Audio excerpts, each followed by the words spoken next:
corriente de solidaridad entre todos, porque otras veces estaremos nosotros en la oposición. Les harán ustedes algo parecido. Lo lógico es que todos arrimemos el hombro y no cedamos ante el chantaje de ninguna compañía privada, sea nacional o sea extranjera. Sin llevar todavía 2 años en el cargo, con la sesión de hoy he comparecido un total de 14 veces en ambas cámaras, 10 en el Congreso, 4 en el Senado. ¿Es esto mucho o poco? Ana Pastor en casi 5 años lo hizo 7 veces, 5 en el Congreso, 2 en el Senado, es decir, exactamente la mitad que yo en más del doble de tiempo. Renfe contra las mentiras del PP. Querella histórica. Así arrancó el terremoto político en el Congreso. Óscar Puente no se anduvo con rodeos, acusó al PP de fabricar bulos sobre Renfe, de manipular cada retraso como arma política. Y lo hizo con una frase que arrasó la sala: Renfe estudia una querella contra las comunidades del PP por los daños causados en los incendios. Con una sola frase, desarmó años de propaganda popular. El golpe fue tan inesperado que un diputado del PP casi se atragantó con sus papeles al escuchar el anuncio. Otros buscaban disimular, moviendo la cabeza como si nada pasara, pero el murmullo era evidente: la bomba había estallado. El tren de la justicia arrasa a Génova 13. Por primera vez, Renfe se planta contra los varones del PP. No es solo un aviso legal, es un misil político que deja temblando a Mañueco en Castilla y León y a Rueda en Galicia. El caos se apoderó del PP. Algunos diputados intentaron aplaudir a destiempo para salvar la cara, pero se quedaron paralizados. Fuentes inventadas aseguran que Feijóo llamó de inmediato a Tellado, pidiendo apagar el incendio antes de que creciera. Y es que la historia se repite: incendios mal gestionados, corrupción tapada, privatizaciones que hunden lo público. Es el mismo modus operandi: mienten, manipulan y luego intentan esconderlo con cortinas de humo. Esta vez, Ayuso y Mañueco aparecen salpicados en el eco de una querella que podría marcar un antes y un después. Habrá podido comprobar cómo el desarrollo de infraestructuras vitales para el futuro de Navarra son incompatibles con Bildu, sus socios en Navarra y en Madrid. Ya ve, por ejemplo, que ellos están apoyando a este gobierno para que haga gasto presupuestario en el tren de alta velocidad por toda España, incluso en la Comunidad Autónoma Vasca, y donde lo ponen en duda. Y el señor Catalán, que en España la red ferroviaria tiene mucho que ver con el volumen de inversión y con el material ferroviario disponible, con el material rodante. Claro, ustedes votaban a favor de los presupuestos del Partido Popular. Claro, yo no sé qué discurso hacían ustedes entonces, pero claro, si lo de ahora es poco, ¿qué les parecía lo que tenían cuando estaba el Partido Popular en el gobierno? Porque le aprobaban los presupuestos. Es algo sorprendente, ¿no? Y me pide que por qué no nos disculpamos con los usuarios. Mire, es que no hacemos otra cosa. Yo ayer mismo en el Senado me disculpé ante los usuarios, por supuesto, solo faltaba, por las incidencias, por los perjuicios que hayan podido sufrir al usar nuestra red ferroviaria. Y además hice algo bueno, es una muestra de generosidad, y es que me disculpé también en nombre de la señora Ayuso y del señor Almeida por el caos que está sufriendo el transporte en Madrid en los últimos 3 días, y del que, por cierto, hay determinados medios de comunicación que no se hacen eco. Porque aquí hay una cosa bastante evidente, ¿no? Y es que sobre algunas incidencias ferroviarias se pone la lupa y sobre otras simplemente se ejerce la omertá, la ley del silencio. Es sorprendente. Miren, cada vez que hay una incidencia en la red ferroviaria de interés general, dependiente del Ministerio de Transporte, pasan algunas cosas indefectiblemente. Lo primero, Telemadrid hace un especial. Lo segundo, hay algunos reporteros de algunos canales de televisión privados que piden a los usuarios que narran alguna incidencia pues escabrosa, lamentable en su viaje, les piden si pueden prestarse a narrar eso mismo en sus canales de televisión. Lo tercero es que piden permiso para ir a las estaciones y grabar dentro para trasladarle a la ciudadanía lo que allí está sucediendo. Ninguna de esas 3 cosas se ha producido en ninguno de esos canales en estos 3 días que llevamos de caos, que ya les anticipo, va para largo, porque el caos del transporte madrileño, como consecuencia de la supresión y de las obras de la L6 y por falta de previsión, va para meses. Esto que han vivido los madrileños en estos 3 primeros días durará unos cuantos meses. Ya verán ustedes cómo ni Telemadrid ni ninguno de estos canales va a prestarle la más mínima atención. Por tanto, yo ya soy muy escéptico con que a algunos les interesen los usuarios. Les intereso yo. Les interesa cómo hincarme el diente. Eso es lo que les interesa. Nada más. Es más, si yo no fuera ministro de Transportes, pues seguramente el tema ferroviario no estaría en primera plana todos los días. Pero es que sobre todo a los señores de la derecha pues les interesa hincarle el diente al ministro Puente. A su muy deficiente gestión. Si usted gestionara mejor, pues a lo mejor pediríamos menos la comparecencia. Escuchan ustedes muchas cosas en relación con el servicio ferroviario, pero hombre, me parece un poco sorprendente que me reprochen que no haya habido trenes entre Galicia y Madrid durante 9 días consecutivos. Claro, ustedes saben por qué. Fíjense, voy a decir una cosa que hasta ahora no he hecho pública. Renfe está estudiando por primera vez una reclamación de responsabilidad patrimonial contra las comunidades autónomas de Castilla y León y de Galicia. ¿Y sabe por qué? Porque no es de recibo que Renfe y Adif hayan tenido que perder 3 millones de euros durante esos 9 días y que esto sea a cuenta de inventario. Hay unas administraciones que tienen que dimensionar un servicio de prevención y de extinción de incendios y no lo han hecho. Y las consecuencias las paga Renfe. Y encima tenemos que escucharles a ustedes decir que qué mala es Renfe y de Adif, que durante 9 días no ha prestado servicio. Les voy a decir una cosa que no falla cuando a ustedes les ponen por delante sus responsabilidades, que es que siempre encuentran a alguien que es responsable en lugar suyo. Yo le he hablado de los ferrocarriles de Mallorca y usted me dice que, como siempre, la culpa es de Sánchez porque no hay un convenio con la comunidad autónoma. Decirle que estamos trabajando en ese convenio. Sabe que hemos mantenido reuniones, además, en buen tono, y yo estoy seguro que vamos a llevar esa posibilidad a buen puerto, pero entre tanto, hombre, asuman la responsabilidad que les corresponde. Luego, en materia de cifras, yo creo que ahí, pues a lo mejor han tenido ustedes mala suerte. Han gobernado 15 años España y no es que compraran 30 en los 7 últimos, es que 30 han comprado en los 15. 30 trenes. Claro, 700 con gobiernos del Partido Socialista. 30, 700. Yo no utilizaría mucho las cifras porque, claro, es que la comparación no se sostiene. Y es verdad que yo estreno parte de los trenes que ustedes compraron, pero con muy mala suerte. Y yo he tratado de no echarles la culpa, porque estoy seguro de que ustedes lo hicieron con buena intención, aunque con poco acierto. Y es verdad que comprar un prototipo que entonces no existía, fundamentalmente por el precio, pues no nos ha dado buen resultado. Esta es la realidad. Pero sí decirle que voy a estrenar trenes en breve que ha comprado el gobierno socialista. Se han comprado más de 400 trenes y los primeros empezarán ya a funcionar a primeros del año que viene. De hecho, ya están saliendo de la fábrica y están en este momento en periodo de pruebas y homologación. Por tanto, sí, espero tener la fortuna de poner en funcionamiento trenes comprados por el gobierno del señor Sánchez. Y me dice, ustedes han previsto, es que no les hemos hecho caso en relación con sus previsiones, en relación con el sistema ferroviario. Hombre, algunas cosas se ven venir, sobre todo por el déficit de inversión de algunos años, pero es que en materia de previsiones, pues es que ustedes hacen una serie de previsiones constantemente catastrofistas y entenderán ustedes que es difícil hacerle caso a todas. Llevan ustedes previendo una crisis económica feroz durante 7 años, resulta que somos líderes de crecimiento en el mundo desarrollado, nuestra economía, ¿no? ¿Cómo van ustedes mucho mejor? Yo preguntaba por cómo se gestiona, por ejemplo, la red de autobuses a la que usted ha aludido, ustedes han aludido en su petición de comparecencia. Usted tímidamente ha insistido en el argumento de que vamos a suprimir paradas en el ámbito rural. Le ruego que no vuelva a hacerlo porque ya le he demostrado que no es cierto. Pero es que el servicio de autobús, pues tampoco lo gestionan ustedes muy allá, que digamos, ¿no? Hace poco presentaron ustedes un autobús que decían que era nuevo. Resultó ser un autobús que Madrid desechaba por contaminante. ¿Y qué pasó? Que se quemó. Se quemó en la vía pública. Esta fotografía es de ese incidente. Las paradas, muy importantes, ¿no? Las paradas al final de autobús pues son las estaciones de nuestros trenes, etcétera.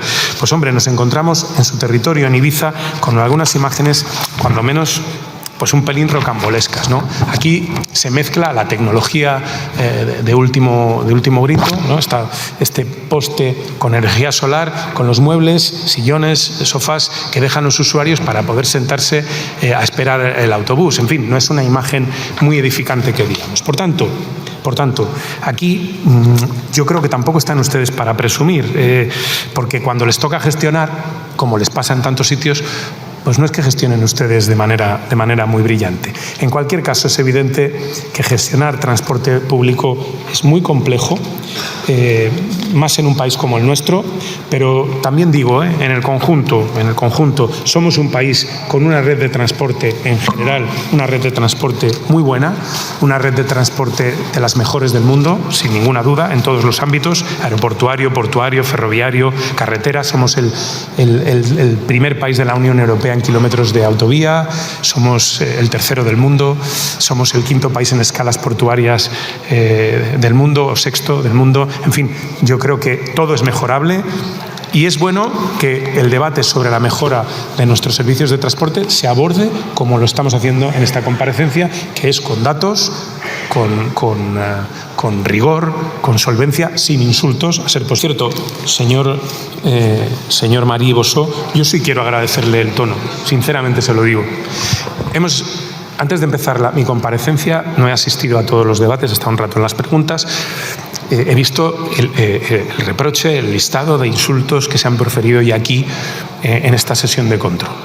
La realidad es que usted no ha proferido ninguno en su intervención. Algo que debería ser lo normal, hoy se ha convertido en la excepción. En fin, yo no sé si esto le ayudará a usted en su grupo.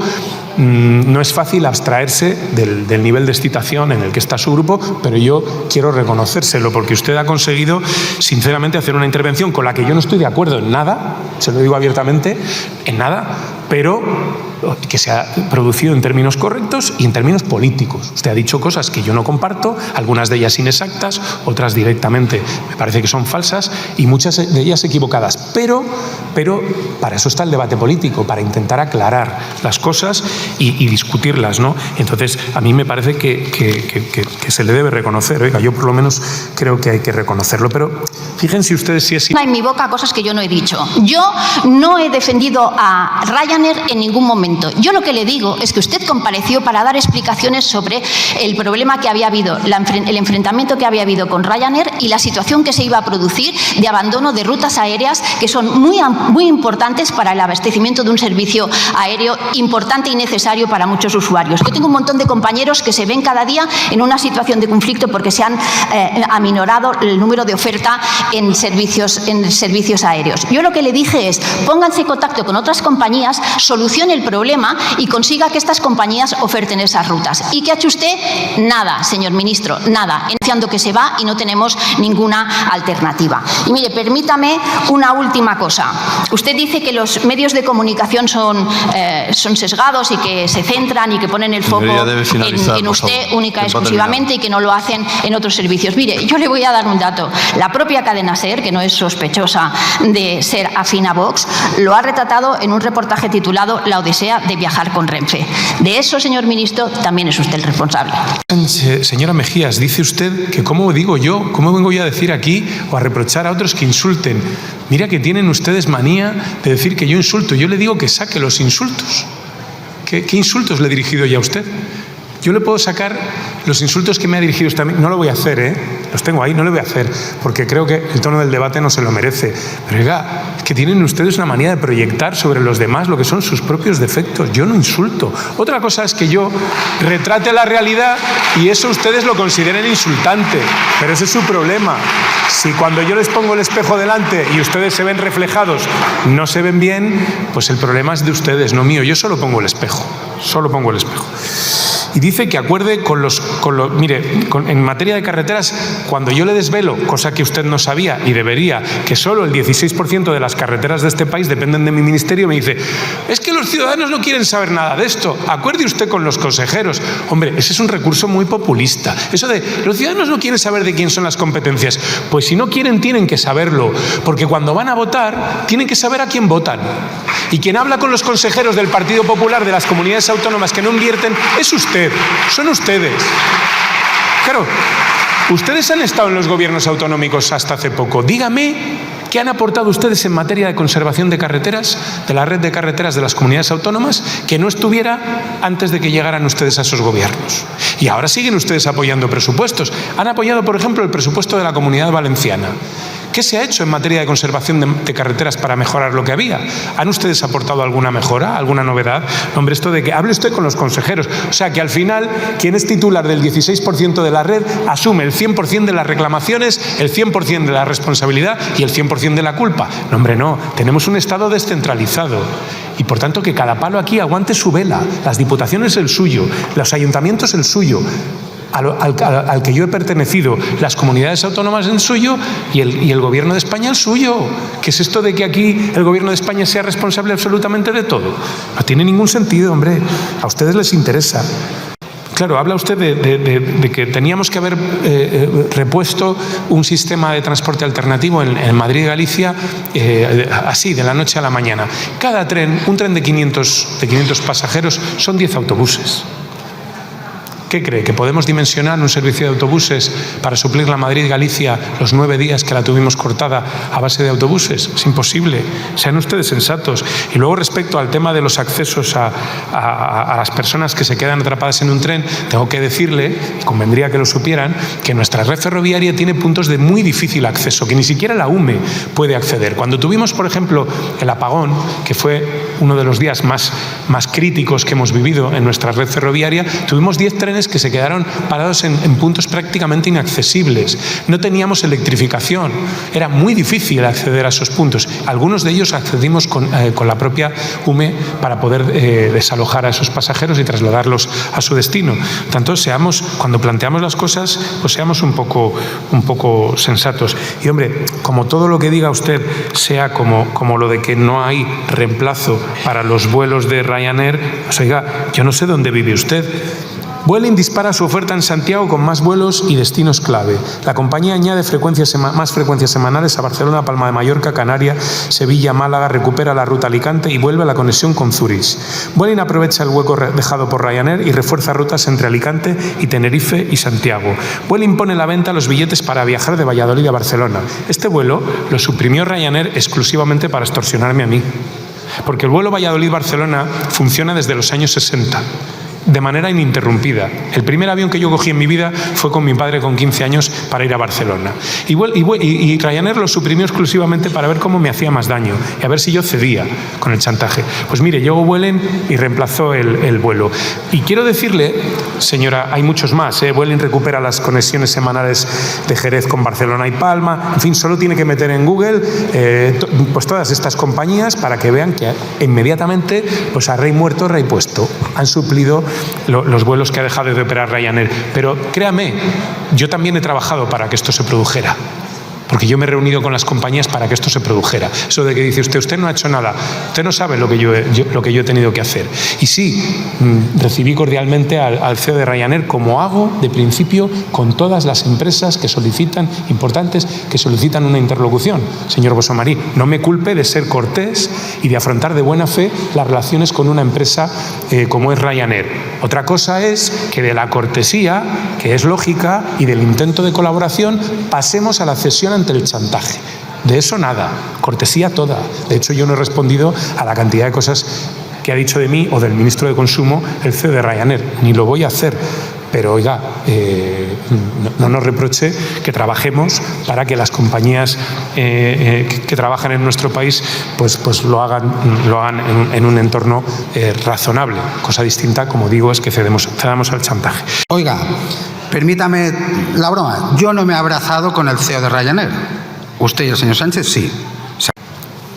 Se refiere, decía usted que hay un deterioro de los servicios públicos. Yo, claro, aprovechando que usted comparece aquí, usted es diputado por Baleares, pues claro, he querido analizar un poco, porque ustedes tienen un sistema ferroviario, cómo gestionan ustedes el ferrocarril, que es competencia directa de la comunidad autónoma, y convendrá usted conmigo, después del análisis que yo le voy a hacer, que gestionar un sistema ferroviario no es fácil.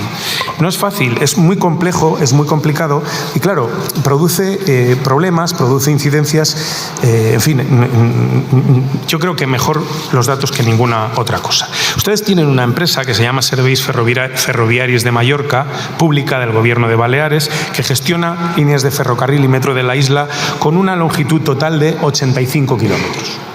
Vamos a hacer una comparativa. Podría suponerse que, dada la extensión de las líneas y la acreditada capacidad del Partido Popular para gestionar los servicios públicos, pues esos trenes, el funcionamiento de esos trenes se asemejaría a un reloj suizo, ¿no?, de precisión. Bueno, pues vamos a hablar solo de este verano. 10 de julio, un tren de Sa Pobla a Palma sufre una avería y es inmovilizado por problemas de frenado. Causa retrasos generalizados de 20 minutos de media en todo el corredor. 15 de julio, un tren arrolla a una mujer a la altura del polígono de Marratxí. Esto también pasa en nuestra red. Resulta herida leve. El incidente provoca retrasos de entre 25 y 30 minutos. 30 de julio, 5:15 horas, un pantógrafo arranca un tramo de catenaria cerca de Palma. Eso también nos pasa a nosotros.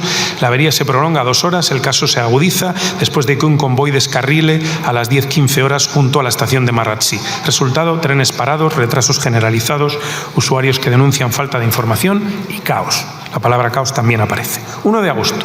Entran en vigor los horarios de verano. La Asociación de Usuarios del Tren habla de retrasos, aglomeraciones, denuncia que muchas personas han tenido que coger su coche para ir a Palma. El presidente de la empresa ferroviaria achaca la reducción de servicios a la falta de maquinistas por las vacaciones de verano. Esto también nos pasa a nosotros. Y a los trabajos para sustituir un paso elevado. 4 de agosto. El comité de empresa denuncia en un comunicado a los responsables de los servicios ferroviarios de Mallorca.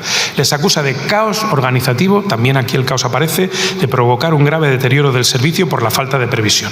Según el comunicado, los viajeros sufren retrasos, aglomeraciones, recortes de frecuencias y una alarmante falta de información motivada por incidencias técnicas, averías y obras mal planificadas. 1 de septiembre, una caída de energía de la catenaria provoca retrasos generalizados en el primer día en el que se recuperaban todas las frecuencias ferroviarias. 3 de septiembre, y ya concluyo, un tren se queda parado en la vía entre Son Cladera y Berge de Lluc y provoca retrasos, la supresión de varios servicios. Los usuarios se quejan de falta de información. En definitiva, averías, descarrilamientos, arrollamientos, enganchones de la catenaria y caídas de energía en 2 meses en una red cuya longitud es insignificante, 85 kilómetros frente a los 16.000 de nuestra red ferroviaria. Claro, yo no le voy a preguntar si han pedido al conseller de Movilidad que dimita por negligente, porque estoy seguro de que no lo han hecho. Pero solamente le hago una reflexión. Si trasladáramos este volumen de incidencias de 85 a 16.000 kilómetros, es decir, si lo multiplicáramos, pues es evidente que está bastante peor el servicio de ferrocarriles de Mallorca que la red ferroviaria española. No va a haber ni eslogan, ni tuit, ni comparecencia teatral que pueda tapar el desprecio que les tienen los españoles. Haciendo balance de su gestión, usted llegó al Ministerio a sentarse sobre una montaña de corrupción. Una vez más, me permito exigirle su dimisión. Usted lo que hace es normalizar el caos y pedirnos paciencia. La señora Mejías decía que comparezco mucho pero sin consecuencias. Pues hombre, no sé, yo vengo aquí a explicarme. No sé si vengo a una ejecución. Si es una ejecución, evidentemente, hasta ahora ha sido sin consecuencias, pero si de lo que se trata es de aportarles información y debatir, pues creo que las comparecencias han sido útiles. Que hay 6.500 trenes que llegan tarde en España. Y le ha parecido a usted una cifra exorbitante. Pues son los trenes que se mueven en un día en nuestra red ferroviaria, 6.500, 6.000 y pico, en un día de diario. Por tanto, en fin, son los trenes equivalentes a un día, no es una cifra tampoco tan importante. Pero por no enzarzarnos en la discusión ferroviaria, aunque ha hecho usted alusión a CAF y a ese bulo que se ha extendido de que aquí se estaban fabricando trenes que no cabían por los túneles, nunca pasó del papel ese tema, sí que quiero abordar sus análisis en relación con la red de carreteras y su conservación. Usted ha utilizado un informe de la Asociación de Carreteras para criticar el mantenimiento de las carreteras desde el Ministerio de Transportes. Y a mí me gustaría aclararle con datos que está usted equivocada. La red de carreteras de España, en su totalidad, tiene una extensión de 165.000 kilómetros. ¿Cuántos diría usted que pertenecen a la red de carreteras del Estado? Yo se lo aclaro, 26.500 kilómetros, es decir, el 16% de la red. ¿Cuánto le destinamos a conservación? ¿Cuánto le hemos destinado el último año, 2024? Récord absoluto, histórico, en inversión, en conservación de nuestras carreteras el año pasado. 1.507 millones. Eso supone más de 56.000 euros por kilómetro destinados a la red de carreteras del Estado que competen al Ministerio de Transportes que yo dirijo. El 43% de esos 165.000 kilómetros, es decir, 71.251, son carreteras de las comunidades autónomas. ¿Cuánto destinan todas las comunidades autónomas en materia de conservación a sus carreteras? Pues le doy el último dato, 1.500 millones de euros. Es decir, lo mismo para mantener 76.251 kilómetros que lo que nosotros destinamos para mantener 26.525. Es decir, la ratio de inversión por kilómetro es de 21.000 euros frente a los 56.000 euros por kilómetro del Ministerio de Transporte. Y por último, 67.980 kilómetros son carreteras que pertenecen a las diputaciones provinciales, el 41% de la red.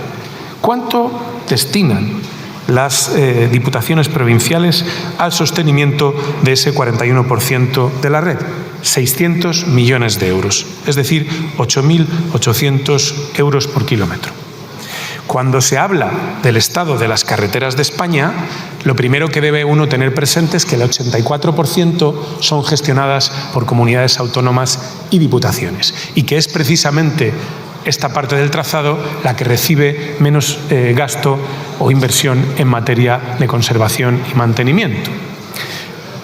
¿Quiere esto decir que nosotros estamos satisfechos con el grado de conservación y mantenimiento que tiene la parte de la red que de nosotros depende? No. Y estamos trabajando para mejorarlo. Y de hecho, la cifra que le he dado en relación con el año 2024 se verá sensiblemente mejorada en el caso del ejercicio presente, en el caso del año 2025, que, como digo, mejorará enormemente. Se adentra usted, al igual que el representante del Partido Popular, el representante del Partido Popular, sobre todo la representante de Vox, dice que yo comparezco aquí porque es que lo hago muy mal, por eso comparezco tantas veces. No. Mire, yo comparezco aquí porque yo nunca le hurto al Parlamento un debate, cosa que sí hacía, por ejemplo, la ministra Ana Pastor. Fíjese, tengo aquí...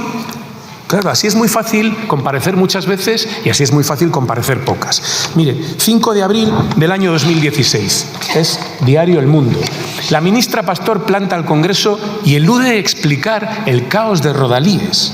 Todos los grupos de la oposición han censurado su ausencia y han trasladado una queja al presidente de la Cámara para que estudie si hay que interponer acciones judiciales. Fíjese. Ha habido ministros que me precedían que no comparecían en esta Cámara y que incluso llegaban a provocar la discusión de si había que emprender acciones judiciales contra ellos. Por tanto, no es que yo no comparezca o comparezca mucho porque lo hago mal, comparezco porque vengo cuando se me llama y otros simplemente cuando se les llamaba pues no comparecían.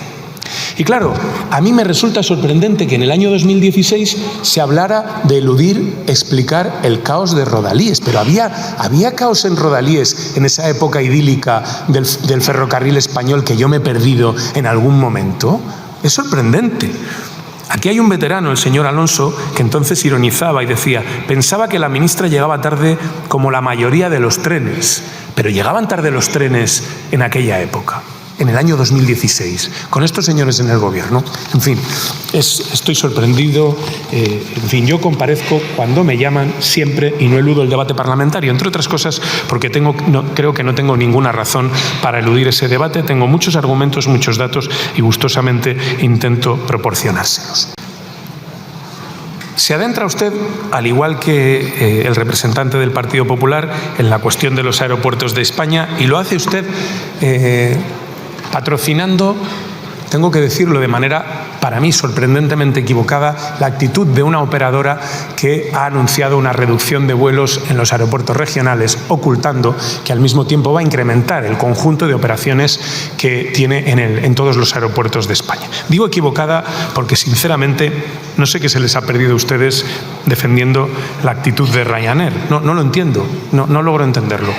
Y no logro entenderlo en el caso del Partido Popular menos aún, porque la principal queja que emite Ryanair para abandonar aeropuertos regionales y dirigir sus tráficos a aeropuertos que considera más rentables es el incremento de tasas que está recogido en la ley de 2014 que ustedes aprobaron.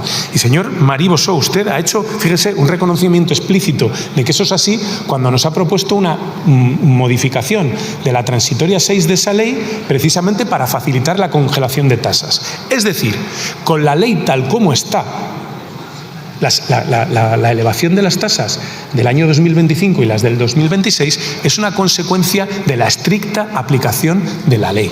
Y debemos felicitarnos por ello, porque tenemos un magnífico sistema regulatorio en España. Presuman ustedes de él, que es suyo.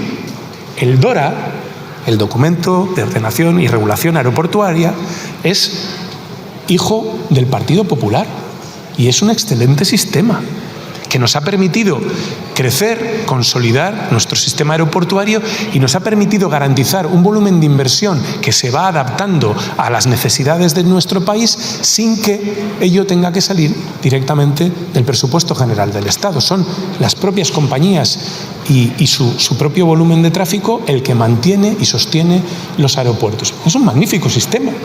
Reconozcámoslo. A mí no me duelen prendas en reconocerlo. Tan bueno que no lo quiero modificar. ¿Por qué ustedes ahora ceden a los cantos de sirena de Ryanair simplemente por atizarle al gobierno? Cuando además Ryanair no tiene razón. Ryanair se queja de una subida de tasas de 0,68 euros por billete, cuando ha subido un 21% los billetes de este año.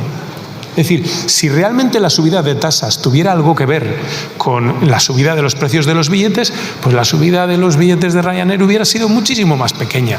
Suben los billetes porque buscan rentabilidad y quieren rentabilidad a costa de la rentabilidad de AENA, que es la que nos permite precisamente mejorar nuestros aeropuertos. No cedamos a los cantos de sirena, porque además, miren, es mentira que se vayan de los aeropuertos regionales porque no son rentables. Si esto fuera cierto, Wizz Air, Vueling, Iberia Express o Volotea no habrían anunciado un incremento de tráfico en esos aeropuertos para sustituir lo que Ryanair está liberando. En el caso de Tenerife es muy claro. Y en el caso de Galicia, pues tengo que decirle que, claro, hay una competencia de un territorio que es Oporto, que invierte al año 36 millones de euros en subvencionar a Ryanair.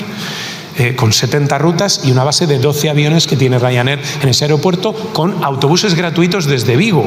Claro, oiga, si las administraciones territoriales quieren gastarse el dinero en promoción de destino y pagarle a Ryanair una cantidad de dinero por billete para que mantengan o establezcan rutas desde sus territorios, son libres de hacerlo. Asturias lo está haciendo y le está dando buen resultado.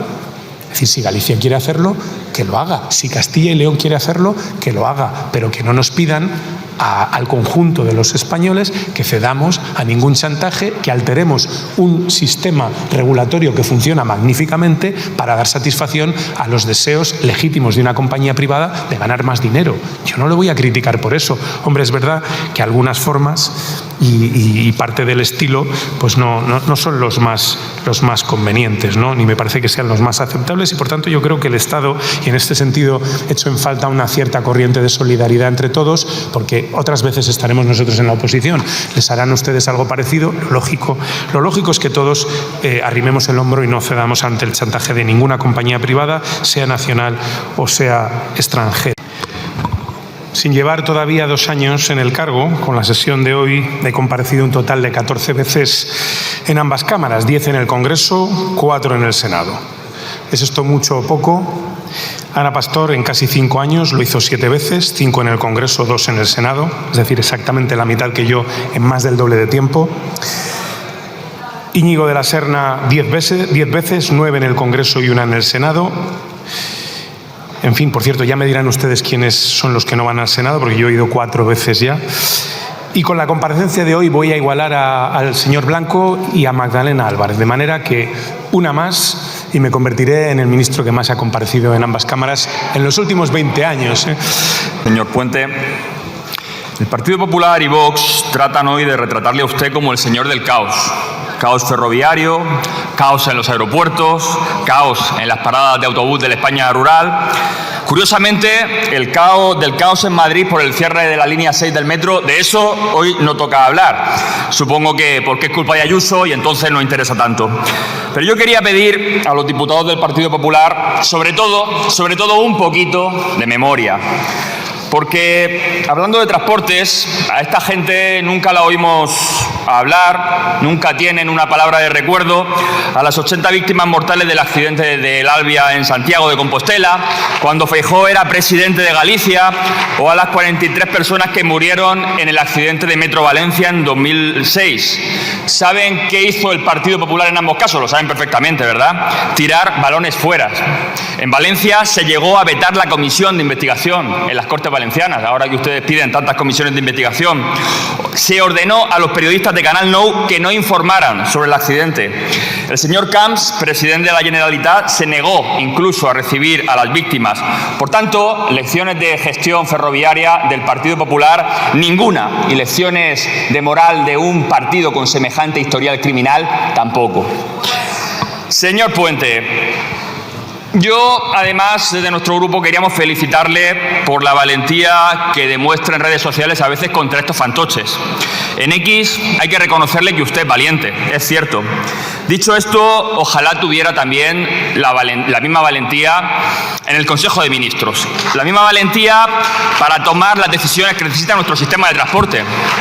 Porque creo que lo que necesitan millones de personas que usan el transporte público, que usamos el transporte público cada día, son menos zascas en Twitter o ahora X y más zascas a los que de verdad están boicoteando la red ferroviaria. Y no me refiero al ratero que roba unos metros de cable, me refiero a la liberalización de un sector estratégico para el país que ya podemos decir que ha sido un verdadero fracaso de país. Le pongo un ejemplo. Hasta julio de 2024, Renfe devolvía el 100% del billete si el tren se retrasaba más de 30 minutos. Se devolvía entero.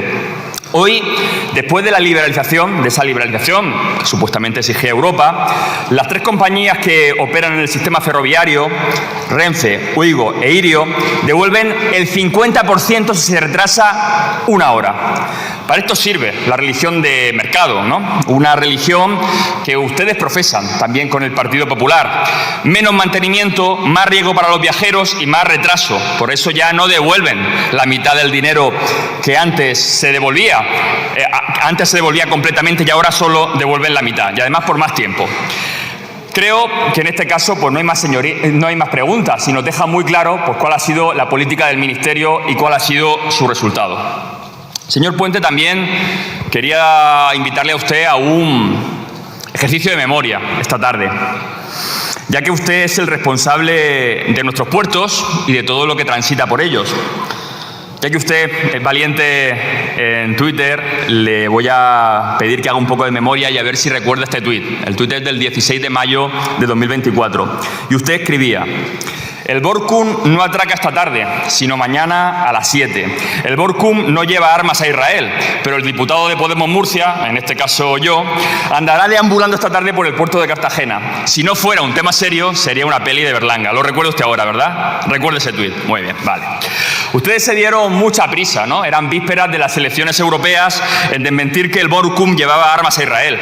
Después hemos sabido, fundamentalmente por las informaciones de la periodista Olga Rodríguez y de los investigadores del Centro de las, que España exportó armamento por valor de más de 5 millones de euros a Israel entre el 7 de octubre de 2023 y marzo de 2025. Hoy sabemos que el gobierno español ha adjudicado como mínimo 46 contratos públicos a empresas israelíes de seguridad y de defensa por más de 1.000 millones de euros y que solo a través del puerto de Algeciras se ha producido el tránsito de 2.110 envíos de material de defensa con destino a Israel, sin contar con los que se producen y se van produciendo a través de las bases norteamericanas de Rota y Morón. Señor ministro, se lo digo con seriedad. Las armas con las que el Estado de Israel ha masacrado al pueblo palestino en Gaza, las armas para ese genocidio, también han pasado por puertos españoles que dependen de usted. Usted no nos decía la verdad y la mejor prueba de ello es lo que el lunes anunció Pedro Sánchez. Un embargo de armas a Israel, esas armas que según usted mismo no se estaban vendiendo ni comprando Israel. Inspecciones en los puertos, esos puertos que según usted no pasaban armas por Israel. Ahora nos anuncian que se va a tramitar como un decreto ley cuando bastaba una decisión administrativa. Señor Puente, el Ministerio de Transporte nunca ha necesitado una ley para inspeccionar los barcos con armas para Israel y detenerlos. Solo bastaba con cumplir la ley vigente y cumplir con nuestros compromisos internacionales. Usted no lo hizo. Señor Puente, señorías del Gobierno, cuando tocaba actuar, ustedes no hicieron lo que debían. Cuando aún se podían salvar miles de vidas y evitar la destrucción completa de Gaza, usted se dedicaba a eso, a ridiculizarme a mí, a ridiculizar a Podemos, a ridiculizar a muchos colectivos pro-Palestina que estaban investigando el tránsito de armas por los puertos españoles. Comprenda usted que con ese historial no nos creamos nada de lo que ha anunciado el Gobierno esta semana sobre el embargo de armas. En todo caso, vamos a estar muy atentos, no tenga duda. Me voy a seguir paseando por el puerto de Cartagena y por los puertos españoles que hagan falta para asegurarme que esta vez sí ustedes cumplen lo que dicen y no solo proclaman más anuncio vacío. Nada más y muchas gracias. Por la última de los grupos de la oposición, en concreto la intervención del señor Sánchez Serna, Podemos. Vamos a ver, usted narra un episodio de un barco que llevaba, según ustedes, una carga destinada a Israel. Ha hecho usted una narración de aquella mañana o tarde, no recuerdo, en la que usted, pues anduvo por el puerto de Cartagena y demás, pero luego me hace una pirueta con triple tirabuzón y acaba diciendo que es que las decisiones del presidente del Gobierno demuestran que la carga de armas ha pasado por España en dirección a Israel en todo este tiempo. Pero lo que no me ha dicho usted es dónde acabó la carga del Borkum. ¿Dónde acabó la carga del Borkum? En República Checa, señor Sánchez Serna. Por tanto, yo tenía razón en el reproche que le hacía. Usted fue allí, vamos a decirlo, a llamar la atención sobre un problema, pero eligió el barco equivocado. En segundo lugar, yo no sé por qué tienen ustedes ese afán de cargarme a mí el mochuelo de las armas que pasan o no por España a través de nuestros puertos cuando yo no tengo ninguna competencia. Se lo vuelvo a explicar. El Ministerio de Transportes no autoriza las cargas de armas en los barcos que pasan por España, lo hace el Ministerio de Asuntos Exteriores. El Ministerio de Transportes tampoco tiene competencias de inspección de la carga, eso corresponde a aduanas. Solo puede el Ministerio de Transportes inspeccionar la carga de un barco cuando supone un riesgo para la seguridad del buque. Por tanto, no estamos ante ninguno de los supuestos en los que mi ministerio puede intervenir. Pero le voy a decir más. Lo que ha aprobado el Gobierno de España en estos días, léanlo, no tiene nada que ver con los puertos. Sí con los aeropuertos, con el tráfico aéreo. Los puertos no han estado recibiendo cargas de armamento en tránsito hacia Israel. Prueba de ello es que Algeciras ha sido excluido de algunas rutas de algunas compañías mercantes que se mueven por el mundo precisamente porque no podían llevar carga de armamento a Israel y pasar por España. Claro, si en algún momento alguien ha trasladado armas en sus buques pasando por España sin declarar la carga, esa es otra película. Pero ya le digo yo que autorizado por el Ministerio de Asuntos Exteriores, en este caso, ya digo, no el de Transporte, eso no se ha producido. En todo caso, ¿no es mejor que acojan ustedes con satisfacción las decisiones que toma el Gobierno de España en relación con la causa palestina, que no estén siempre buscando a ver cómo le sacan punta? ¿No creen que es mejor la colaboración y el acuerdo que la confrontación en una materia en la que en el fondo estamos de acuerdo? Yo no creo que esto le beneficie a nadie, ni creo que sacarle punta a las decisiones que en esta materia toma un gobierno que ustedes criticarán, les parecerá mucho, les parecerá poco. Es el gobierno del mundo que más está haciendo por la causa palestina. Y si esto no es cierto, pónganme ustedes otro ejemplo. Pónganme ustedes otro. Hoy, por cierto, la presidenta de la Comisión Europea ha anunciado la ruptura del acuerdo comercial Unión Europea-Israel, al menos parcialmente, solo un día después del anuncio que hizo ayer el presidente del Gobierno. Lo que quiere decir que en esto España no solo está en el lado correcto, sino está en la posición de liderazgo del resto de la comunidad internacional. Y yo creo que es bueno reconocerlo, si no pasa nada. Respecto a mi valentía en el Consejo de Ministros en torno a la liberalización, yo creo que usted me sigue, sabe cuál es mi opinión sobre la liberalización. Yo no tengo una opinión favorable de la liberalización ferroviaria, porque creo que es una competencia destructiva la que se está produciendo. Pero también le recuerdo que es una exigencia de la Unión Europea. Y es una exigencia que igual nosotros pues hemos acogido con un exceso de entusiasmo. Pero está hecha. Y ahora lo que tenemos que hacer es gestionarla para que sea lo menos dañina posible para nuestro sistema y sea lo más beneficiosa posible para los usuarios.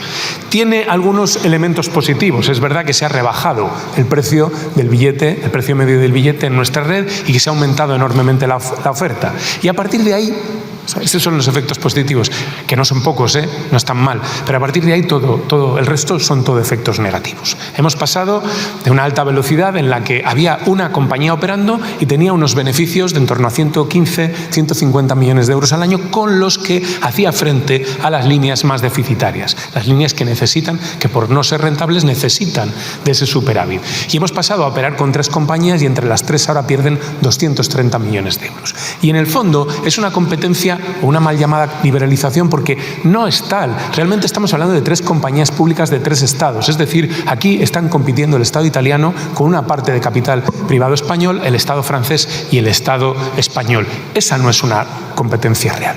Y la prueba de que esto no ha generado entusiasmo en ningún otro sitio de Europa es que el resto de países están resistiendo a la liberalización que nosotros hemos emprendido. Esta es la realidad. Y siento que yo cuando digo esto, pues molesto también en algún entorno de mi propio partido, pero es lo que pienso.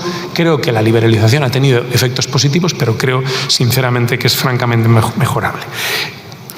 Y además había que preguntarse por qué el Partido Popular ha renunciado al convenio para el tranvía de Palma cuando beneficiaba a sus vecinos.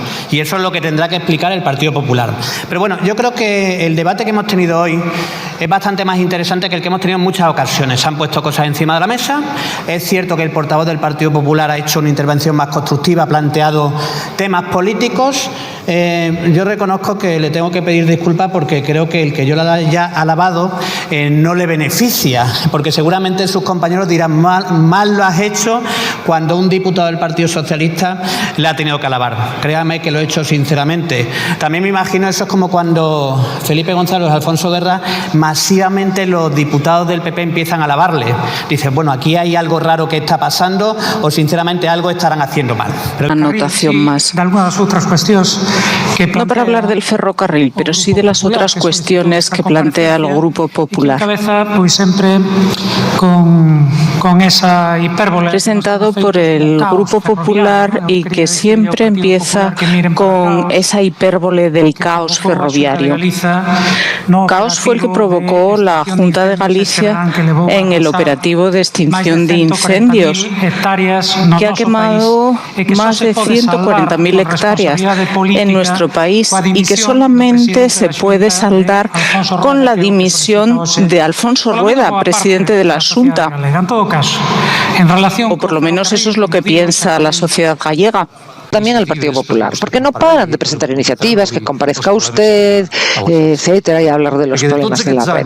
Porque de todos estos años, el Partido Popular tiene mucha responsabilidad, mucha. Pero es que además, porque creo que ayer o anteayer leí unas declaraciones de un responsable del PP de Madrid, no sé quién, no me es igual.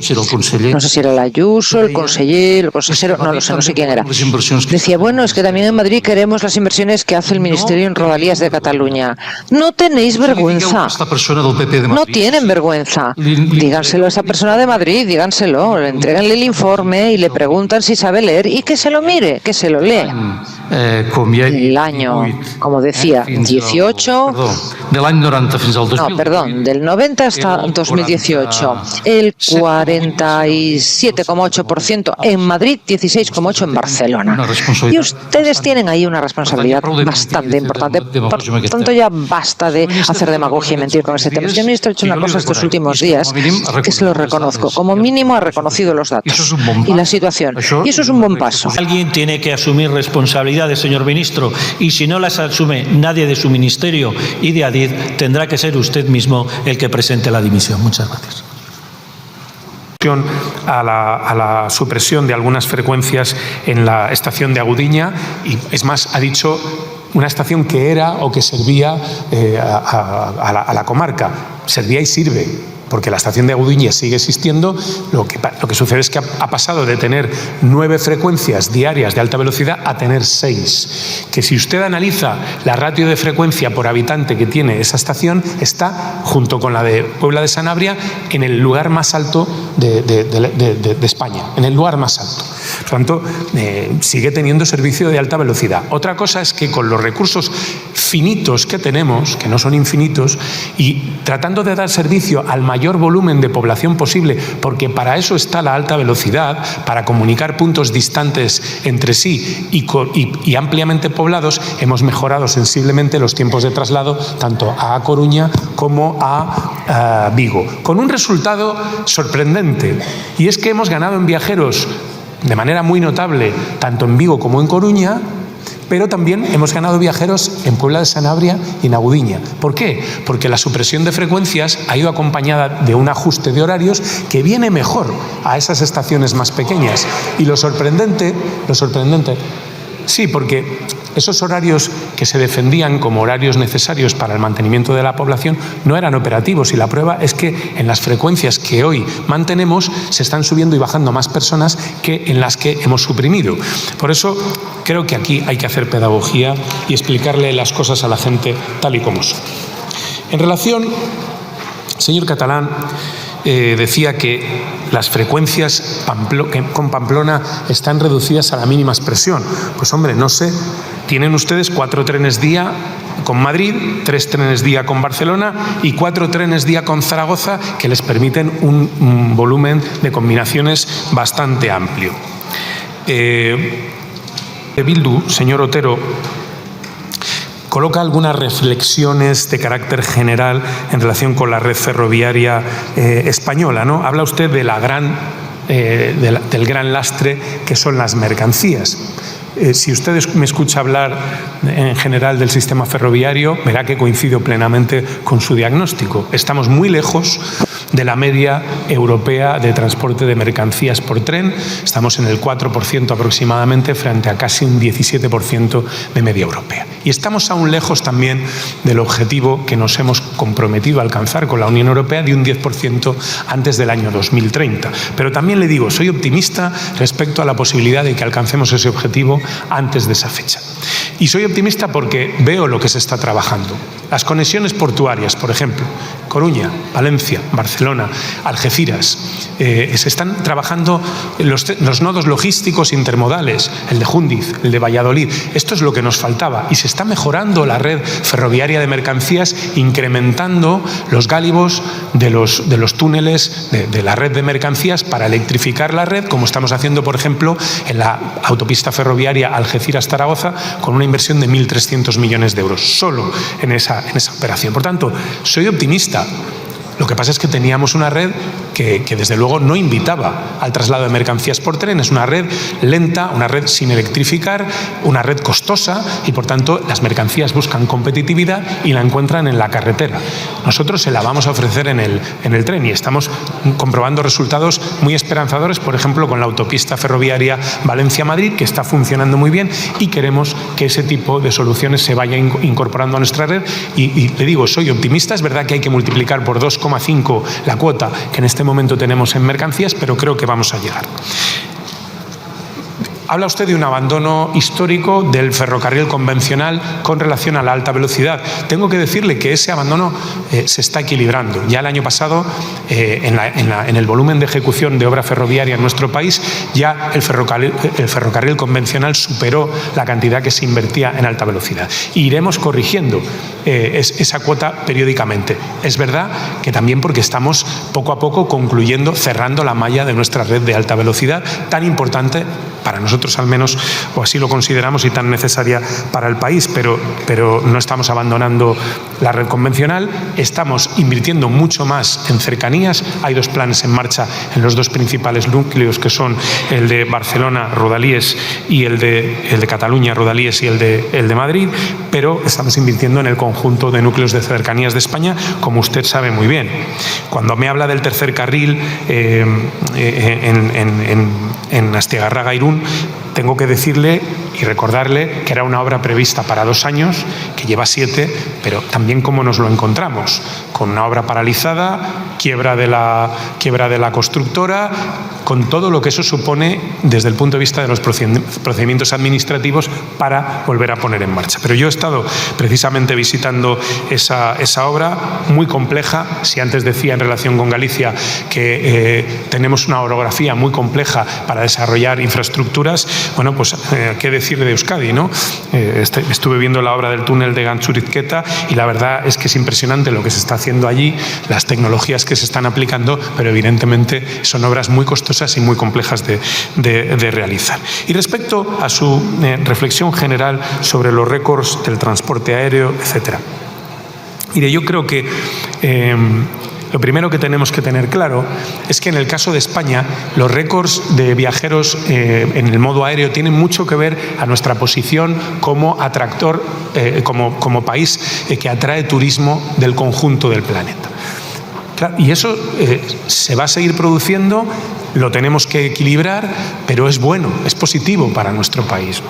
Por lo tanto, yo lo presento como algo positivo. Es verdad que sobre todo lo presento para explicarle al proponente de la comparecencia que no hay caos aeroportuario, que el tráfico crece y que hay unos buenos datos de puntualidad y que estamos en cifras récords. Pero al mismo tiempo tengo que decirle que es verdad que si hablamos de la contaminación por persona, el modo aéreo no es el mejor, pero si hablamos del conjunto del mix de emisiones de los distintos modos de transporte, el tráfico aéreo pesa muy poquito, muy poquito. Hay que pensar que el que más pesa es el transporte por carretera, donde tenemos, como usted ha señalado, la asignatura pendiente más importante por resolver.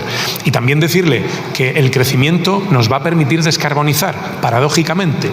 La industria aeronáutica tiene que hacer un gran esfuerzo para descarbonizarse de inversiones y eso no lo va a conseguir en escenarios de decrecimiento. No le podemos pedir a las compañías aéreas que empleen más SAF, que mejoren sus flotas, que hagan flotas más sostenibles, aviones que consumen menos y nuevas tecnologías que requieren grandes inversiones, si al mismo tiempo les decimos que hay que apretarse el cinturón y dejar de crecer en número de viajeros, porque eso no se va a producir. La industria aeronáutica se ha adaptado y se está adaptando muy bien, con muchísimos más viajeros, están en unos niveles de emisiones globales parecidos a los de hace 20-30 años, quiere decir que han ido reduciendo el número de emisiones, como han mejorado, por ejemplo, pues las rutas entre los distintos trayectos, ¿no? Señor Gavín, la AIREF, a la que usted vuelve a citar, termina su informe en el año 2018. Por tanto, esperemos a que haga otro referido a este último periodo de 7 años y entonces podremos hacer una comparativa con lo que usted ha planteado. No me voy a extender. Al final de la intervención. Y yo agradezco la intervención del portavoz del PP, que ha sido constructiva, que no ha sido faltona, que no ha sido maleducada, que no ha insultado. Por eso no le han aplaudido durante su intervención. Y además reflejo esto por una razón, porque es preocupante en lo que han convertido esta Cámara los señores del Partido Popular. Permanentemente insultan, alzan la voz, son faltones y lo hacen porque eso se premia en el Partido Popular del señor Feijóo. ¿Por qué el señor Tellado está de portavoz? Porque es el tío que embarra la política permanentemente. Y además lo que me pasa más curioso es, yo reconozco que me horroriza esa forma de entender la política. Me horroriza. Pero le horroriza también a un montón de ciudadanos. Seguramente cuando hayan ido a sus pueblos, a sus ciudades este verano, muchos vecinos le hayan dicho que les molesta, que sienten rechazo a la forma de hacer política, que ven el hemiciclo. Y además ocurre una cosa, da la sensación que somos todos los que hacemos esa forma de hacer política. ¿Por qué? Porque cuando hay ruido, solo se escucha el ruido. Y aquellos que nos callamos, aquellos que entendemos la política de otra forma, quedemos ocultos dentro de esa forma de hacer política. Lo hemos visto este año en muchos conciertos del verano, donde había niños mal educados que insultaban al presidente. Daba la sensación que era mayoritario. ¿Ustedes se creen que en esos conciertos el 100% de la gente votaba a Vox? No. Pero el ruido de los maleducados esconde la realidad.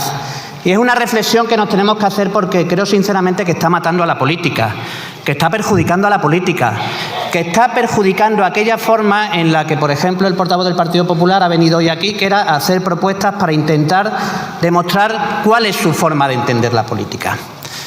Por eso creo que es una reflexión que tenemos que hacer de forma general. Como estamos pocos, voy a hacerle una confesión para que la guardemos en secreto, nadie más se va a enterar. Hablando del tren, yo siempre hablo del tren de Extremadura. Hace unos días a un usuario del tren de Extremadura, que lo utiliza habitualmente, que es muy crítico, le pasó una cosa muy curiosa, le llamó a un medio de comunicación, no voy a decir el medio, y le dijo: oye, es que queremos que entres en nuestro programa para contarnos sobre tus experiencias en el tren. Y la persona le dijo: bueno, yo la verdad es que critico mucho al gobierno por los retrasos que tienen en algunas actuaciones. Bueno, pero ¿cuál es tu experiencia diaria? Bueno, pues los trenes en Extremadura han mejorado muchísimo. Y lo comparaba con hace 10 años, en lo que la puntualidad estaba por debajo del 60% y los trenes extremeños ardían. Y dice: bueno, esa es mi realidad.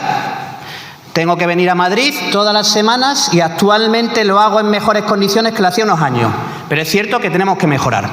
¿Saben qué les dijo el medio de comunicación? Ah, pero no vas a criticar al gobierno. No, yo voy a decir lo que pienso, mi experiencia personal. Y dice: pues entonces no hace falta que entres en el programa. Eso nos explica por qué muchas veces el foco que se pone en ese supuesto caos ferroviario da la sensación que todo va peor de lo que va. Y además yo en estos últimos días he buscado en la prensa caos en el transporte para ver qué decía yo aquí. ¿Sabían qué salía? El caos de miles de estudiantes y trabajadores que en Madrid no han podido llegar a tiempo a su trabajo. Y era además una actuación que tenía que hacer el Partido Popular de Madrid, que estaba planificada y que no ha hecho nada. Y es cierto que hay que hacer autocrítica y el Partido Popular tendrá que pedir explicaciones a sus dirigentes. No lo harán. No le pedirán explicaciones a Ayuso, porque es la verdadera líder del Partido Popular. Yo a Puente sí se lo pido muchas veces, si no le hace mis intervenciones y mis redes, yo soy crítico. Porque además siempre he creído que si los que estamos aquí decimos lo bueno de mi gobierno, y yo digo lo bueno de mi gobierno porque se ha avanzado muchísimo, lo que nunca se había avanzado, pero cuando hay algo que creo que hay que tirar de las orejas no se hace, los ciudadanos que me votaron no me van a escuchar. Por eso yo lo hago, ¿vale? Es cierto que entiendo que ustedes no lo hacen.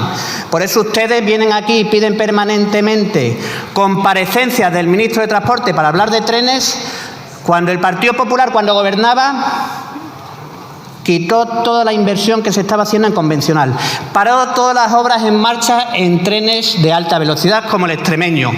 Compró unos trenes, sí, compró los Talgo Abril, que hay que recordar a la portavoz de Vox que lo compró el Partido Popular.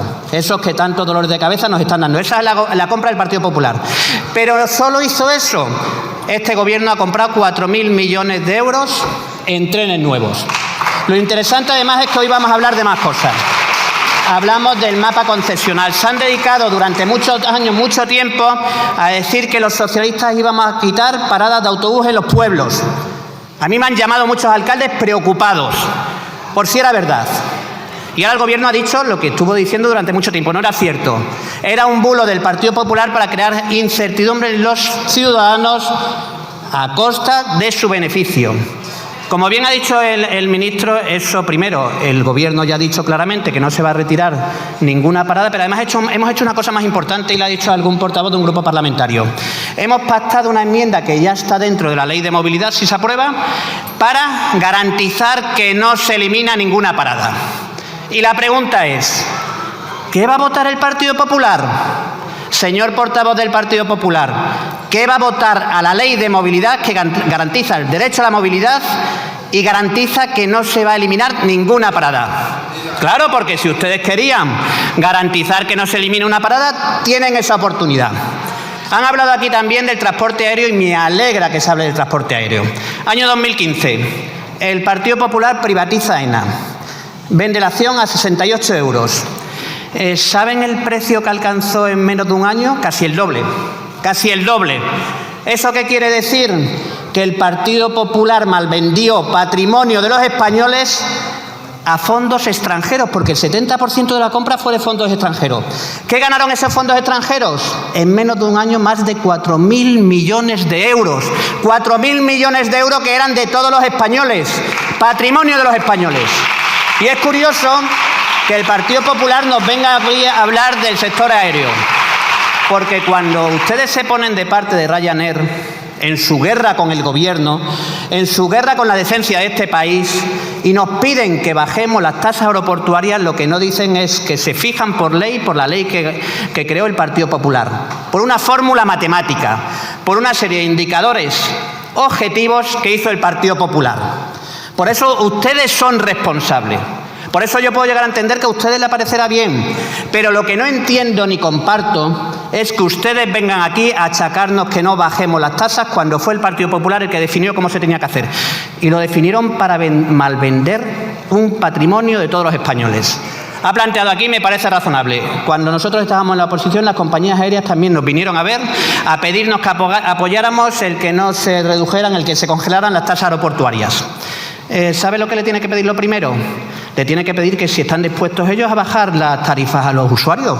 Porque yo me acuerdo cuando a nosotros nos lo vinieron a plantear, lo primero que le dijimos: ¿pero ustedes se comprometen públicamente a que van a bajar los billetes de avión? Y nos dijeron: no, hombre, eso no. Es que aquí vamos a venir, y como hace el Partido Popular, a defender intereses de empresas privadas por encima de los intereses de los españoles. Porque usted sabrá que con esas tasas aeroportuarias se hacen las inversiones en los aeropuertos. Porque claro, después el Partido Popular dirá: oye, hay que bajar las tasas, hay que congelarlas, pero hay que seguir haciendo las inversiones. Ese es el Partido Popular.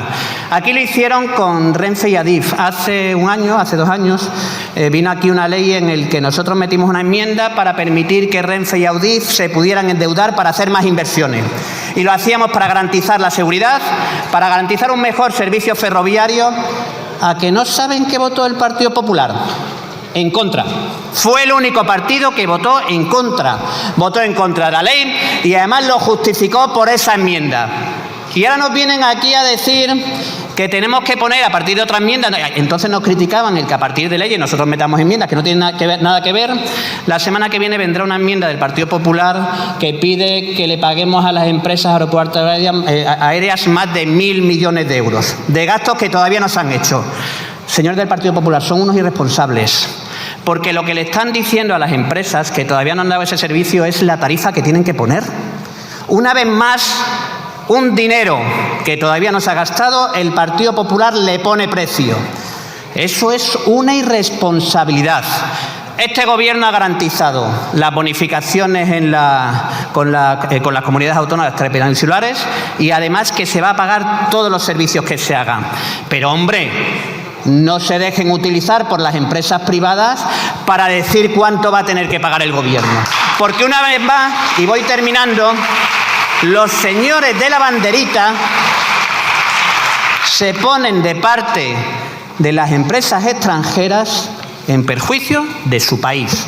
Y es lo que hacen habitualmente.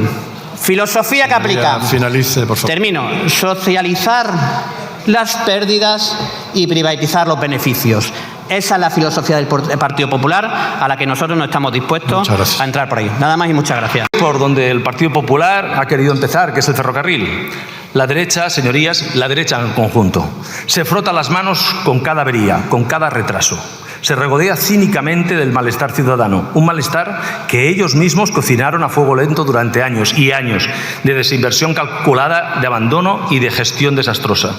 Lo que hoy sufren los usuarios, especialmente en Rodalías, no son más que los pecados de esa herencia envenenada, trenes envejecidos, más allá de su vida útil, material rodante insuficiente y una red que requiere obras continuas y urgentes, precisamente porque este Gobierno ha tenido que ponerse a trabajar con intensidad para arreglar lo que ellos dejaron pudrir. Utilizan, y es una ironía histórica, la misma estrategia que hicieron algunos medios de comunicación defensores del procés: utilizar las competencias estatales como una arma arrojadiza. Amplifican el dolor legítimo de la clase trabajadora a través de sus medios afines para sacar rédito político del malestar que ellos mismos crearon. Es el cinismo en estado puro. Pasemos al tren, del tren al cielo, al llamado caos aéreo, que tanto les preocupa, pero solo cuando les conviene a su relato. Se refieren a incidencias, que no se ha referido el ministro, causadas por fallos informáticos globales, ajenos a cualquier administración española, como si fuera un problema exclusivo y endémico de España. Pero olvidan mencionar, claro que lo olvidan, la resiliencia ejemplar demostrada durante el gran apagón del pasado 28 de abril. Se alcanzó un 94% de eficacia en unas condiciones límite, gracias a los protocolos de contingencia de AENA y ENAIRE, gracias al trabajo callado de sus trabajadores. Eso es gestión, no caos. Y luego, señorías, está, y quiero recordarlo porque hoy, de momento, lo han evitado, pero fue muy doloroso ver según qué imágenes. Y luego, señorías, está su miserable narrativa sobre las personas sin hogar. Qué cómodo es señalar desde la hipocresía más absoluta.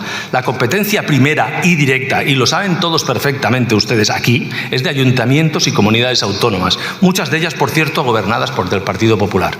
Y su estrategia ha sido clara. Buscaron el enfrentamiento, se negaron de forma sistemática a negociar soluciones que le había planteado AENA, serias, como el acuerdo a 4 partes del Prat, para luego, acto seguido, lanzar la culpa y la responsabilidad exclusiva al Gobierno central. Su objetivo nunca fue resolver el problema de las personas más vulnerables. Su objetivo era tener imágenes impactantes, y lo consiguieron. Eslóganes vacíos para alimentar su relato xenófobo y mezclar de forma torticera la pobreza, la migración y la inseguridad. Es la estrategia de la extrema derecha, pura y dura, y ustedes la han abrazado sin rubor. Y en este circo de desinformación, hoy sí que ha salido, no podía faltar el chantaje empresarial. Ryanair, con su campaña de mentiras y bulos sobre las tasas aeroportuarias y el abandono de la España vaciada. Y ustedes, obedientemente, como altavoces sumisos, repiten el mensaje sin pudor alguno. Es patético y yo creo que todos los ciudadanos de España lo ven. Hablemos también de la insularidad, como el señor María ha hablado. Otro tema que manipulan, desde mi punto de vista, con frivolidad. Alertan de un supuesto abandono de las conexiones aéreas por una deuda que, según los datos del Ministerio, ronda los 300 millones de euros y no los 1.500, que asegura y vocifera la patronal de forma interesada. Y saben dónde procede esa gran deuda, ¿no? Lo ha dicho usted, señor Marí. De unos presupuestos generales del Estado prorrogados. Unos presupuestos que ustedes mismos, no exclusivamente, del Partido Popular y sus acompañantes de la derecha, siguen frenando. Las bonificaciones del 75% para los residentes de Canarias y Baleares están garantizadas. La demanda, les recuerdo, y es muy importante, no ha hecho sino que crecer un 9,6% más de asientos ofertados en las Canarias. Un 6% más en las Baleares. El Gobierno ha asignado 560 millones de euros y asumirá su compromiso con los ciudadanos de las islas. El servicio no se verá afectado por su alarmismo, infundado e interesado. Y una última parada en su trabajo de desinformación, el nuevo mapa del transporte por carretera. Lo que se propone es muy simple y llanamente organizar el sistema de forma racional y eficiente para servir mejor a los ciudadanos. Se pasa, cierto, de 1912 a 495 rutas para mejorar precios, tiempos de viaje entre los grandes y medianos núcleos de población. El Estado asume lo que le corresponde, los grandes flujos entre comunidades. Las autonomías que tienen transferida esa competencia desde hace años deben ejecutarla. Y para que no haya excusa posible para facilitar esa labor, por primera vez el Gobierno articula 40 millones de euros en ayudas directas para que las comunidades autónomas ejerzan por fin sus propias competencias. Es mucho más cómodo y habitual, lo hemos visto este verano, es mucho más cómodo, señorías de la oposición, no ejercer las competencias transferidas, recibir las transferencias, luego criticar sin ejercerse esa misma herramienta. Eso no es hacer oposición. Eso es el negocio más ruin de la queja perpetua. En la conclusión, señorías, lo suyo, desgraciadamente, a pesar del tono, insisto, no es oposición, es una estrategia de intoxicación permanente. Aprovechan cualquier incidente, por menor que sea, lo descontextualizan, le añaden una gruesa capa de fakes y lo lanzan a la opinión pública para construir un relato de caos y abandono que es falso, que no se sostiene entre los datos ante los hechos de la realidad. Y mire, frente a su herencia de abandono, nosotros apostamos por la inversión. Frente a su alarmismo vacío, nosotros oponemos gestión eficaz. Frente a su relato de caos, nosotros oponemos trabajo incansable, día a día, por el bien común y por el progreso de todos los españoles. Muchas gracias. En volúmenes de inversión en algunos territorios, como me han planteado. Y en cuanto al señor Alonso, por lo tanto voy a centrarme en las dos grandes novedades que introduce el Grupo Popular en su solicitud, que son el transporte aéreo. Un transporte aéreo, yo entiendo que al calor de los sucesos que ocurrieron 2 días concretos de este verano. El Grupo Popular consideró que pues había que pedir la comparecencia, habló de caos también y coló esta cuestión y también el tema de las concesiones de autobús en el que hace una afirmación además falsa, como luego me encargaré de demostrar. Bien, hablemos del transporte aéreo. El literal que incluyen ustedes en su petición de comparecencia es el incremento de graves incidencias en aeropuertos y la puesta en riesgo del transporte aéreo extrapeninsular. Tengo que decirles que su planteamiento no puede estar más lejos de realidad, como seguidamente voy a demostrar. Al contrario, son muchos los datos que reflejan la solidez y el buen hacer de nuestro sector del transporte aéreo y también de las empresas públicas encargadas de su gestión.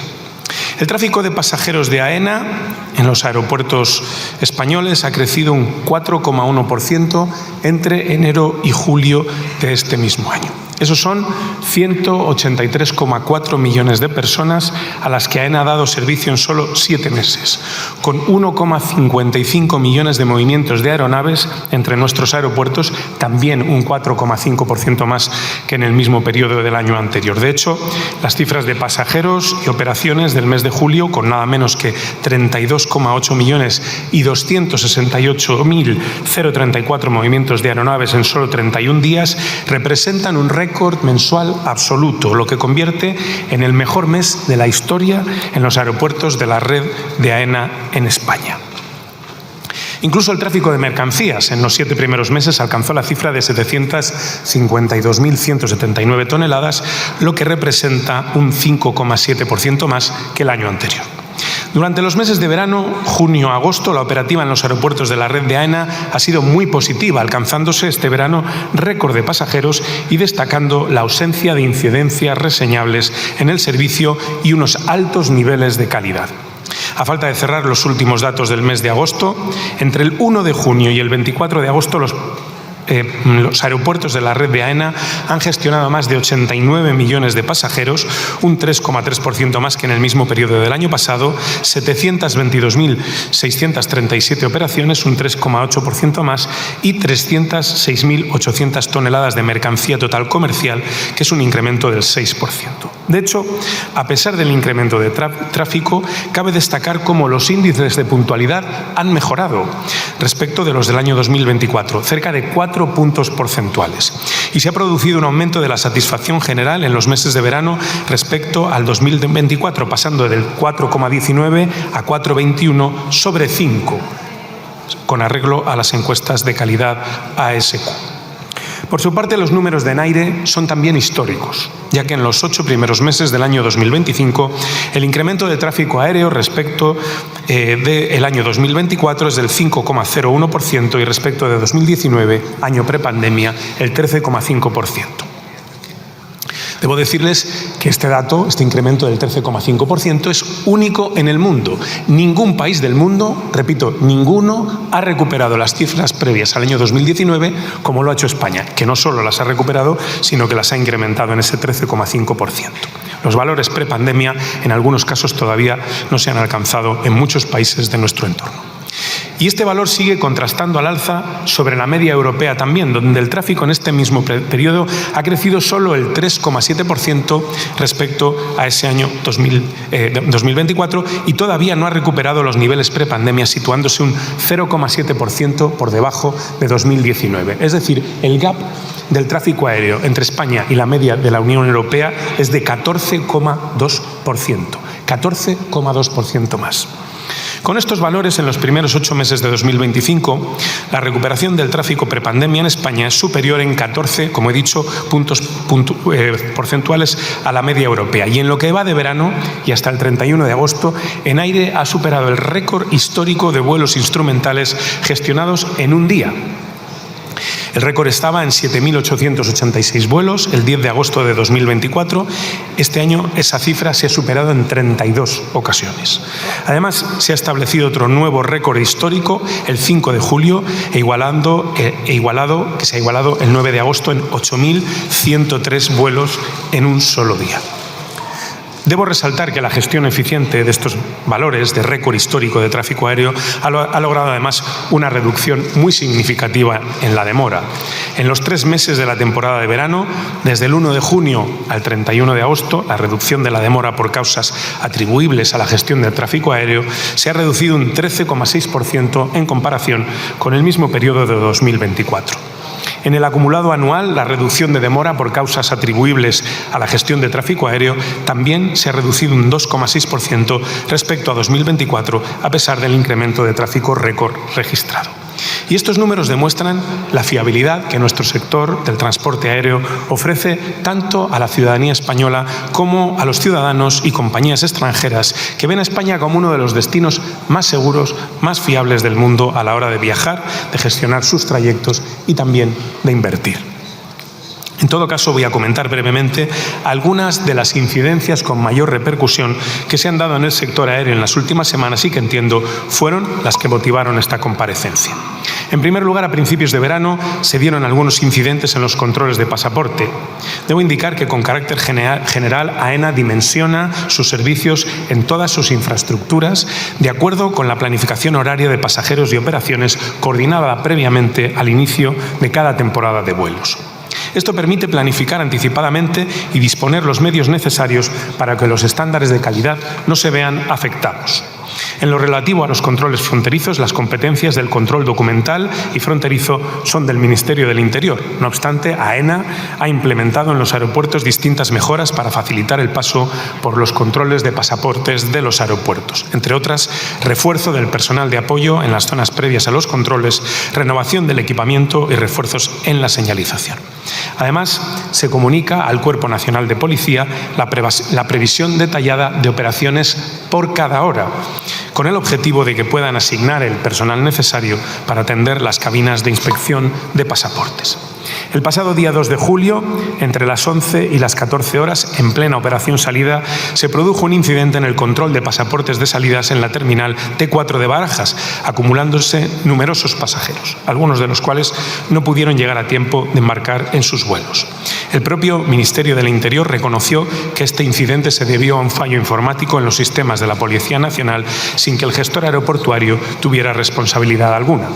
Aunque desde diversos medios se difundió que este hecho era consecuencia de una supuesta insuficiente capacidad de la infraestructura para soportar la alta demanda de las puntas del verano. Ese argumento es falso, dado que las cifras no eran superiores a las que se habían registrado en años o en jornadas anteriores, sin que hubiera habido ningún problema de saturación.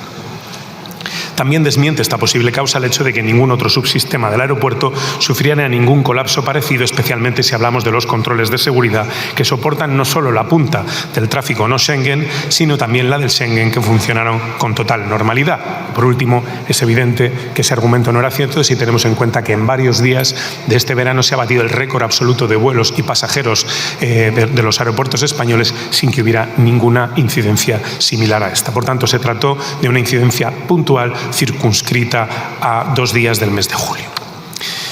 En segundo lugar, también a principios de julio sufrimos las consecuencias de las jornadas de huelga de controladores aéreos en Francia que tanto afectan a nuestro tráfico aéreo. En estos casos, por motivos de seguridad, se toman medidas preventivas de regulación del tráfico aéreo, repercusión que se añade a la sobrecarga en determinadas zonas del espacio aéreo por el desvío de los vuelos. En total, se cancelaron 270 operaciones programadas en Francia y se vieron afectados 7.755 vuelos, de los cuales 6.108 sufrieron demoras con una media de 39 minutos. En tercer lugar, tenemos las afectaciones por meteorología adversa, mayoritariamente tormentas en la región del Mediterráneo, con especial afección a los aeropuertos de Palma de Mallorca y Josep Tarradellas Barcelona El Prat. No obstante, gracias al excelente trabajo de nuestros profesionales, la afectación global a la operativa ha sido bastante reducida. Por último, en lo relativo a los servicios de asistencia en tierra, las huelgas convocadas a partir de mediados de agosto en las compañías de Handling, Azul Handling, Menzies Aviation Ibérica y Menzies Ground Services no han tenido hasta el momento afección en la operativa. La huelga en el grupo Mensis se suspendió el viernes 22 de agosto tras llegar a un acuerdo la empresa con los representantes de los trabajadores, y la correspondiente a la empresa Azul Handling, que sirve a la compañía Ryanair, sigue en vigor y hasta el momento ha tenido una baja incidencia en la operativa. Paso, por tanto, al último punto del objeto de la comparecencia, que es el referido a las paradas de autobús en el ámbito rural. Lo dije el jueves, la semana pasada, otras muchas veces. No hemos eliminado ninguna, repito, absolutamente ninguna parada de autobús, ni en el ámbito rural, ni en ningún otro ámbito. A las pruebas me remito, todas las que dependen exclusivamente de una concesión estatal siguen en vigencia y prestando servicio, y como veremos a continuación, en muchas ocasiones el servicio que no prestan las líneas de competencia autonómica. El Ministerio de Transportes y Movilidad Sostenible garantiza el mantenimiento de todas las paradas de líneas de autobuses interurbanas con el nuevo mapa concesional, como se ha venido reiterando en las diferentes reuniones mantenidas con las comunidades autónomas. Este nuevo modelo responde al compromiso firme de este Ministerio de asegurar un servicio eficiente, optimizando los trayectos de largo recorrido entre comunidades autónomas y coordinando con las comunidades los servicios regionales de corto recorrido, dotando así de capilaridad la red y vertebrando el territorio. Para apoyar la gestión de los tráficos regionales, el Ministerio ofrece a las comunidades autónomas una financiación extraordinaria de más de 40 millones de euros para que asuman desde su ámbito competencial los desplazamientos interurbanos y las rutas internas dentro de la propia comunidad. Estos fondos, destinados por primera vez de manera exclusiva para este fin, serán calculados conforme a criterios objetivos y que consideren la densidad, orografía y distribución poblacional de cada territorio. Este nuevo mapa concesional permitirá la rebaja en torno a un 20% de las tarifas, la reducción de los tiempos de viaje en desplazamientos entre comunidades autónomas, llegando a optimizar los recorridos hasta 20 minutos de media por ruta e incluso hasta 3 horas de ahorro en alguno de sus trayectos. Además, se prevé un incremento de la ocupación de los vehículos en un 40%, lo que repercutirá en menores emisiones por viajero, en torno a un 25% menos en este modo de transporte. En definitiva, el objetivo esencial es que las concesiones estatales canalicen los grandes flujos de transporte en autobús, adaptándose a la demanda actual y haciendo más competitivo y más eficiente el transporte colectivo por carretera. Este enfoque requiere la plena colaboración entre el Estado y las autonomías para garantizar la conectividad y la vertebración territorial, bajo el principio esencial de que ninguna persona pierda sus oportunidades de viaje. Así se asegura que la conectividad de la ciudadanía esté plenamente garantizada, manteniendo y mejorando la oferta disponible. En cualquier caso, y esto quiero dejarlo claro, si las comunidades autónomas no aceptan esta segregación de servicios ni la gestión de los tráficos regionales, el Ministerio de Transportes prestará los servicios con el actual esquema de concesión estatal, y de esta manera evitaremos que se produzca cualquier pérdida de conectividad u oportunidades de viaje para la ciudadanía, viva donde viva. En este sentido, el 23 de julio se remitió a las comunidades autónomas una carta solicitándoles que se pronunciaran si se iban a adherir o no al nuevo mapa concesional antes del 15 de septiembre. Si no se adhieren, el Estado seguirá prestando los servicios que deberían ser de competencia autonómica. Si no responden, se entenderá que no se adhieren. La reflexión es inevitable. ¿Es justo que un servicio público como Renfe sea usado como arma de propaganda del PP? Porque cada retraso, cada incidencia, ha sido convertido en munición política mientras ocultaban su propia responsabilidad en incendios, privatizaciones y abandono. Y ahora que la querella asoma, la pregunta retumba más fuerte: ¿debería Feijóo pedir perdón por estas mentiras? La gente lo comenta en redes, la indignación crece y el PP se queda sin escapatoria. La justicia avanza como un tren imparable y cada vez resulta más evidente quiénes son los responsables del caos.